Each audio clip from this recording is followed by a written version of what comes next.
So look at the picture, and the question is pretty straightforward. What could go wrong with a mobile crane during its operation? And try to explain why. Look at the picture first, and you will have some kind of refresh ideas. What can go wrong and why and how? The mobile crane during its operation. Over to you, please. Yes, Anybody? this crane, doesn't have barricade. Okay. 360-degree barricade. Yes, this need to be areas need to be barricaded. Also, the area need to be compacted well, okay, and tested if it's ready to the crane to be used, or the soil is soft and the crane can collapse, with the while lifting. So this is another thing. Also, if the crane is having inspected and have third party certificate, if the operator also trained in this crane or no. So there is a many things need to be checked. If there also is a way to, the thing he need to be lift, is it matching of the crane weight or no, if it's more than the capacity of the crane. So there is a less, many things need to be checked. Excellent, Marshall. Any other opinion? Thank you very much for your great contribution. Any other opinion, please? What could go wrong with a mobile crane during its operation?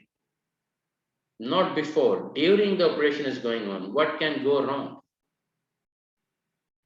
Like they are lifting or having some rigging and lifting activity.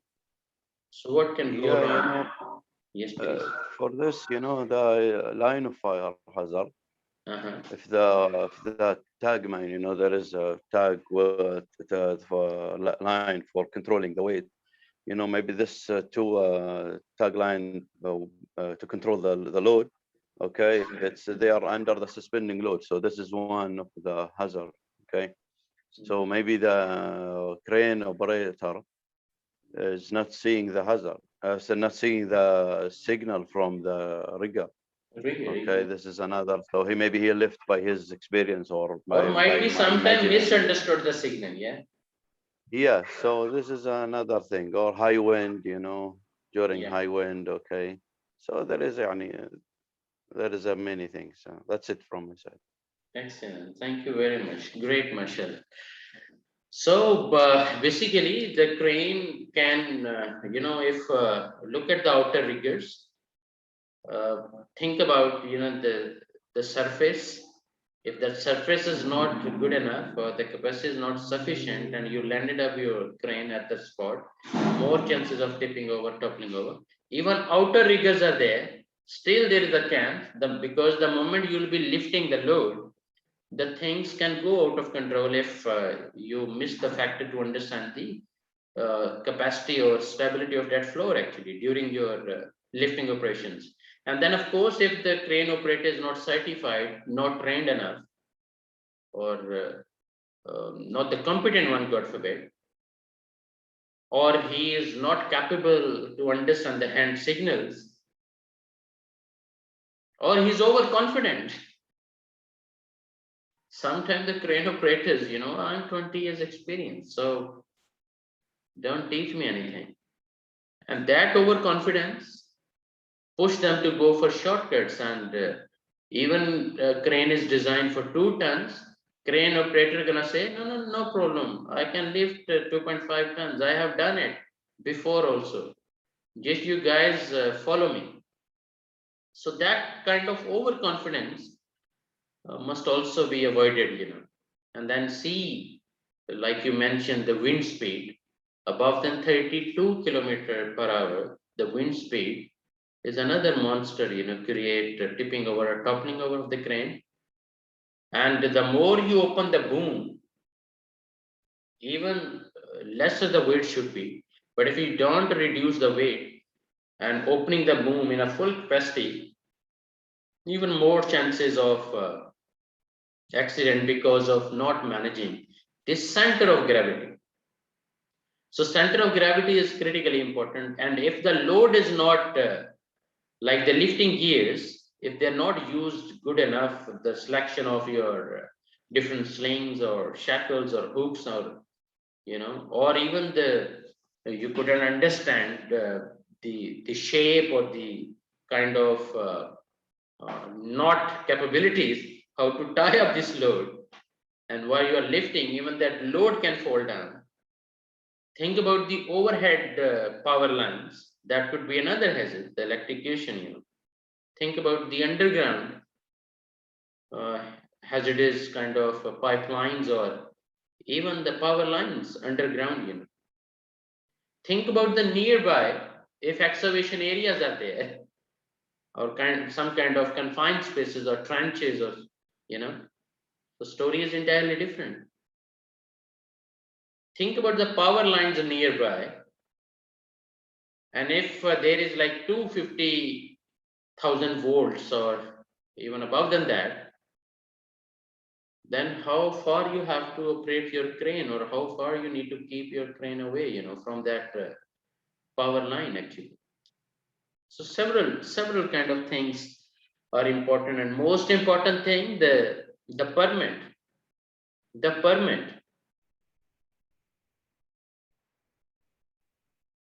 and also the use of rigger level 1. If you are lifting, if you are lifting more than 40 tons load, or any lifting near to hazardous areas or restricted areas, surely you have to make sure the rigger level 1 is there. And imagine if it is a tandem lifting or simultaneous operations are there, back to back, two cranes are lifting one particular load, then that simultaneous operations, how terrible it could be. So, and to be very honest, still, even though we have team of experts, the crane operators are excellent, the riggers are brilliant, mashallah. A lot of safety engineers and kind of officers are also involved. But still a lot of incidents are happening because just smallest factor you ignored, or maybe misunderstood or miscalculated, and things are out of control. And yes, the tagline, if you don't use the tagline in a proper way, or you consider it's not important, and now the load starting dwindling, like this, so more chances of again tipping over, toppling over. So plenty of hazards associated to cranes, but let's see what Nibosh is guiding us. Nibosh is saying the hazards related to the crane is collapsing or toppling over, and there could be some mechanical failure as well, because of that forklift. Now, the arm or boom jeep striking structures, falling load, the load striking objects are people, and contact with live overhead cables. As per Nibosh theory, these are top 5 hazards related to cranes.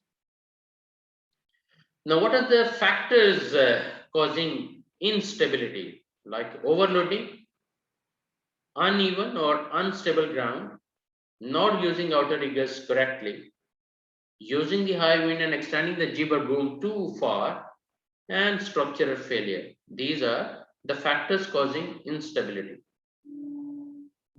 Now, what are the requirements of safe lifting operations? So, general requirements suitable for the task and appropriately rated. Make sure the equipment is stable and secure, and you truly have noticed, which is visibly marked, the safe working load. You're not violating the safe working load, and also lifting operations must be planned. It's a game of planning, like critical lift plan.